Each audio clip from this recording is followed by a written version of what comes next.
Hello again folks, hope all's well. Welcome back to the Art.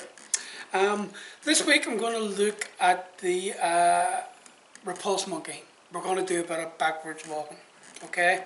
Now the Repulse Monkey section, by the time you reach Repulse Monkey, whether you're in long form or short form, you've been getting used to the idea of moving forward and stepping forward from bow stance to bow stance. So feels a wee bit sometimes counterintuitive when you're doing it for the first time. We're used to in life walking forwards, walking backwards sometimes if someone's coming at you, but generally we're used to walking forwards, so we'll put a wee bit of emphasis into the rooting aspect of what we're doing, and I'll break it down a wee bit. Okay, now before I do, he hasn't gone away, he's behind the camera and he's just going to come round. Here's number one son again. Hello. Oran. So, okay. So I couldn't do it without him. Couldn't do it without him. He's the brains behind the operation, definitely. So we'll get stuck in then and we'll go through the Repulse Monkey. Again, I'll do a 3-step section and look at that. Okay? Okay. So the first thing about Repulse Monkey, and something we haven't looked at yet in the videos, is empty stance.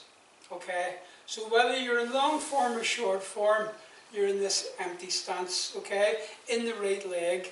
So the knee bent, the other one, the heel, okay, left leg, heel, but making sure it's light.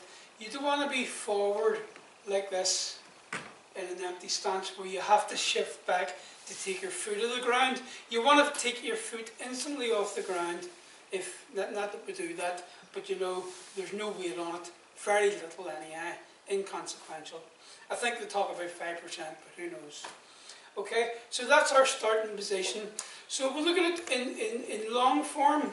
Now they're very similar to our starting points in long and short form. In short form, it would be hands from the lute. Okay, in long form, it's fist under elbow.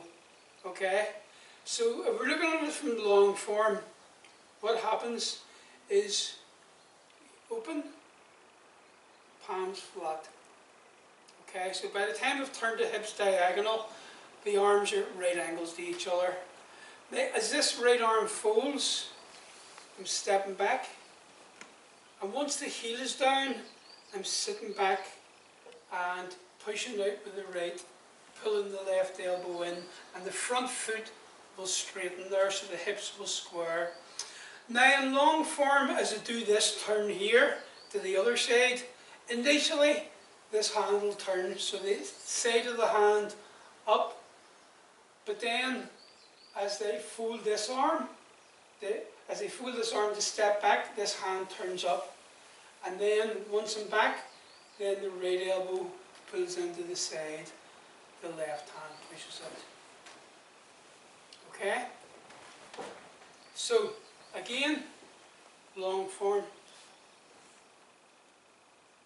So there's opening. As the arm folds, stepping back. And then as I sit back, left elbow into the side as the right hand pushes out. And then there's the right hand turning as this left one goes out. As the left arm folds, turning the right, stepping back, and then shifting back, right elbow to the side as the left hand pushes out. Okay? Now, a wee bit more straightforward in terms of the hand positions in short form. So, but again, we're in our empty stance. Okay? Both of them starting from an empty stance. Here we're in our hands from the lute, where the right hand is just in front of the centre, the left hand extended out. Okay? So, as in short form, in long form, sorry, when the hips turn, the arms just open. Both palms up. As the right arm folds, I'm stepping back. And then as I pull back, left elbow to the side as the right hand pushes out. Just squaring the hips at the end so the front foot straightens. And then open to the other side. And as we step back, then that's the transition when I'm moving back. Okay? So, In long form, there would be 5 repulse monkeys. In short form, there would be 4. Okay? So if we just look at the same thing now, I'm going to be moving back so as you're seeing it from a different angle. So again, starting with what we do in long form. Okay? So sorry, it should be fist under elbow. Long form. So here, open, as the arm folds, step back, and then as we sit back, left elbow into the side, right hand pushes out.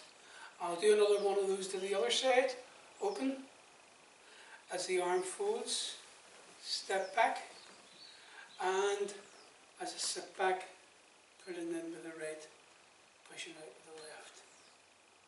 Okay? In short form, our starting point is here. Okay? Now something I should have mentioned in the just earlier on, but we'll look at it now. Okay? As we did with the brush knee push last week, what happens here is when we're opening the eyes, follow the hand that's extending out to the side like this. As it folds, you step back, and then we continue to follow that hand as it pushes forward. Again, squaring the hips at the end there. And then we open to the other side, following the other hand as the arm folds, step back, and then shifting the weight and pulling back. So, and again, anytime, long or short form, you're in this back stance. Okay, most of the weight's forward, and bow stance, most of the weight's back. Bow stance, 2/3 of your weight's forward. In this back stance, 2/3 of your weight's back in the rear leg. So just a couple of wee points, whether you're looking at it in short form or long form. Okay, so we'll just do, I'll do a very basic here. The bit that I want to draw your attention to is the stepping back. Okay, now there can be a tendency when people are learning Repulse Monkey to do this type of thing here.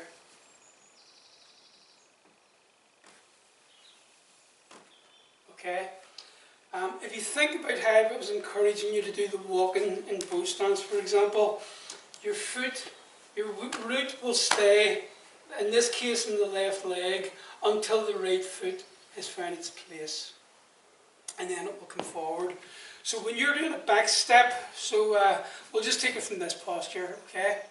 So when you're doing a back step in Repulse Monkey, what you're thinking of here is, as this arm folds and you're stepping, think of actually leaning into the right leg, so you're forward. There's like a very slight extension forward here, and then I pull back. So if you're looking at that from the other side, okay, again, I'm rooting a wee bit heavier into my left leg till the right foot has found its place, and it's only when the heel is down there, then I pull back and go into the posture. So if you're looking at that just from a different direction, it's almost like when you see it from here, that this hand is coming towards you.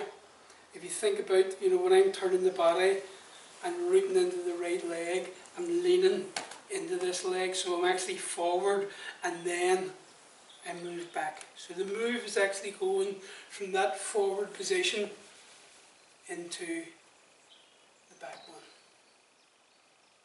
Okay, so a wee bit more work in that in the Repulse Monkey.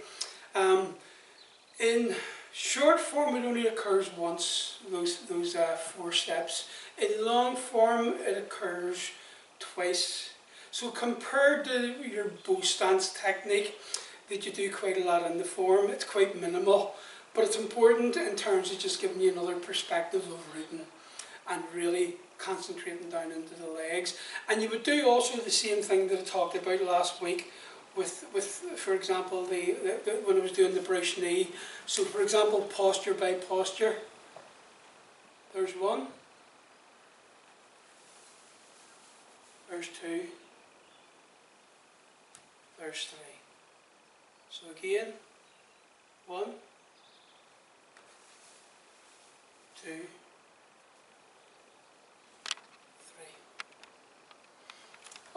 so as they say in China, enjoy walking backwards. I'm not even sure that they do say that, but I'm saying it anyhow. And give it a wee bit of work. Try to get comfortable with that idea of it's a wee bit more involved in bow stance, because as I said at the start of the video, you're used to walking forward, you're not used to walking backwards too much, so it requires maybe a wee bit more work. And again, once you do get all the elements of it, and as I was saying, all those stages like posture by posture, like for example, 1, 2, sorry, doing the wrong move, 1, 2, 3, 1, 2, 3. And once you're happy with that, once you've got that and you're feeling each stage of that, then it's about connecting them together then. Feeling that flow.